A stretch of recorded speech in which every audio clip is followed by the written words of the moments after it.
Hello കൂട്ടുകാരെ, നമ്മളിന്നിവിടെ ഉണ്ടാക്കാൻ പോകുന്ന എഗ്ഗ് ഗ്രീൻ പീസ് ചാറ്റ് മസാലയാണ്. അതിന് വേണ്ടിയിട്ടുള്ള ഇൻഗ്രീഡിയൻസ് ആണ് സവാള, തക്കാളി, പച്ചമുളക്, മല്ലിച്ചപ്പ്. പിന്നെ മെയിനായിട്ടുള്ള ഇൻഗ്രീഡിയൻ്റ് ആണ് എഗ്ഗ്. പിന്നെ കുറച്ച് കുരുമുളക് പൊടി, പിന്നെ കുറച്ച് മുളക് പൊടി, മഞ്ഞൾപ്പൊടി, പിന്നെ മെയിനായിട്ടും ഓയിൽ, പിന്നെ കുക്കറിനകത്ത് അടിച്ചെടുത്ത കുറച്ച് ഗ്രീൻ പീസ്. ഇതാണ് നമ്മുടെ മൊത്തത്തിൽ ഓവറോളായിട്ട് വേണ്ടിയിട്ടുള്ള ഇൻഗ്രീഡിയൻസ്. പിന്നെ നമ്മളൊരു ചട്ടി എടുത്ത് അടുപ്പത്ത് വെക്കുക. ചട്ടി ചൂടായ ശേഷം അതിനകത്തോട്ട് ബട്ടർ ഇടുക. ബട്ടർ കുഞ്ഞി 2 പാക്കറ്റ് ബട്ടർ ഇടുക. ബട്ടർ നന്നായിട്ട് ഉരുകി വന്ന ശേഷം അതിനകത്തോട്ട് നമ്മൾ കുറച്ച് പച്ച വെളിച്ചെണ്ണയുടെ ഒഴിക്കുക. എന്നിട്ട് ഈ പച്ച വെളിച്ചെണ്ണയും ബട്ടറും ചൂടാവുന്ന നേരം വരെ വെയിറ്റ് ചെയ്യുക. ചൂടായ ശേഷം കുറച്ച് കടുക് ഇട്ട് കൊടുക്കുക. കടുക് പൊട്ടുന്നിടം വരെ വെയിറ്റ് ചെയ്യുക. കടുക് പൊട്ടിയ ശേഷം നമ്മൾ പിന്നെ ഓരോ ഇൻഗ്രീഡിയൻസ് ആയിട്ട് നമുക്ക് ഇട്ട് കൊടുക്കാം. ആദ്യം സവാള, പുറകെ പച്ചമുളക്, ഇത് ഇട്ട് കൊടുത്തിട്ട് നന്നായിട്ട് ഇളക്കി നന്നായിട്ട് യോജിപ്പിച്ച ശേഷം നമുക്ക് ഇതിന് ആവശ്യമായ കുറച്ച് ഉപ്പുപൊടി ഇട്ട് കൊടുക്കുക. ഉപ്പുപൊടി ഇട്ട ശേഷവും നന്നായിട്ട് ഇളക്കുക. ഉപ്പുപൊടി ഇട്ട് കഴിഞ്ഞിട്ടുണ്ടെങ്കിൽ പെട്ടെന്ന് വഴന്നു വരും. ആ സമയം കൊണ്ട് നമുക്ക് നമ്മുടെ വേറൊരു പാത്രത്തിനകത്തോട്ട് ആവശ്യമുള്ള ഈ മുട്ട നമുക്ക് ഇട്ട് കൊടുക്കുക. മുട്ടയ്ക്ക് ആവശ്യമായ ഉപ്പ് ഇടുക.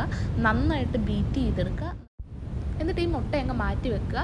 അതിനുശേഷം നമുക്ക് ഈ സവാളയുടെ ഒപ്പം തന്നെ ഇത്തിരി ഇഞ്ചി വെളുത്തുള്ളി പേസ്റ്റ് ഇടുക. പേസ്റ്റല്ല, ഇഞ്ചിയും വെളുത്തുള്ളി ഇടുക. തൊട്ട് പുറകിൽ കറിവേപ്പില ഇടുക. കറിവേപ്പില ഇട്ടിട്ട് നന്നായിട്ട് ഇളക്കുക. നന്നായിട്ട് ഇളക്കി യോജിപ്പിച്ച് അതിനെ വഴറ്റിയെടുക്കുക. പുറകിൽ തക്കാളി ഇടുക. തക്കാളി ഇട്ട ശേഷവും നന്നായിട്ട് ഇളക്കുക. ഇളക്കുമ്പോൾ ശ്രദ്ധിക്കുക, ഇതൊന്നും ഒരിക്കലും കുഴഞ്ഞു പോകാൻ പാടില്ല.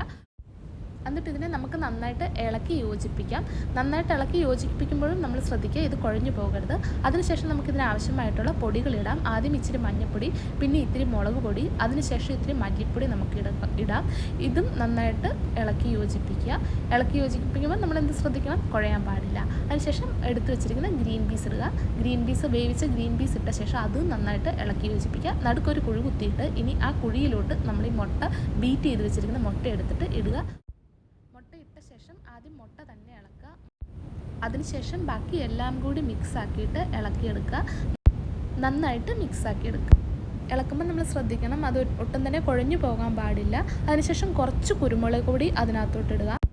പിന്നെ നന്നായിട്ട് നമ്മൾ ഇളക്കി കൊടുക്കുക. ഇളക്കി അതിനെ ഒരു ഫ്രൈ രൂപേണ ആക്കുക. അതിനുശേഷം നമ്മൾ കുറച്ചുകൂടെ കുരുമുളക്, നമ്മുടെ ടേസ്റ്റ് അനുസരിച്ച് കുറച്ചുകൂടെ കുരുമുളക് ഇട്ട് കൊടുക്കുക. അതിനുശേഷം നമുക്ക് കുറച്ച് മല്ലിച്ചപ്പ് ഇട്ട് കൊടുക്കുക. അതിനുശേഷം പിന്നെയും ഇളക്കുക. ഇതൊരു ഈവനിങ് സ്നാക്കൊക്കെ ആയിട്ട് അടിപൊളിയാണ്. ചായയോടൊപ്പം തന്നെ നമുക്ക് കഴിക്കാൻ അടിപൊളിയാണ്. അതിനുശേഷം നമ്മൾ ഇത്രയും നന്നായിട്ട് ഇളക്കിയ ശേഷം കുറച്ച് ചാറ്റ് മസാല അതിനകത്തോട്ട് ഇടുക. ഇപ്പം തന്നെ കണ്ടില്ല, അതൊരു ഫ്രൈ രൂപത്തിലായിട്ടുണ്ട്. ഫ്രൈ എന്ന് പറഞ്ഞാൽ ആ കുഴയത്തില്ല. അതൊന്നും ആ ഒരു രീതി റെഡിയാക്കിയ ശേഷം നമുക്കതൊരു ബൗളിലോട്ട് എടുക്കുക. എടുത്ത ശേഷം നമുക്ക് അതിൻ്റെ മേലിൽ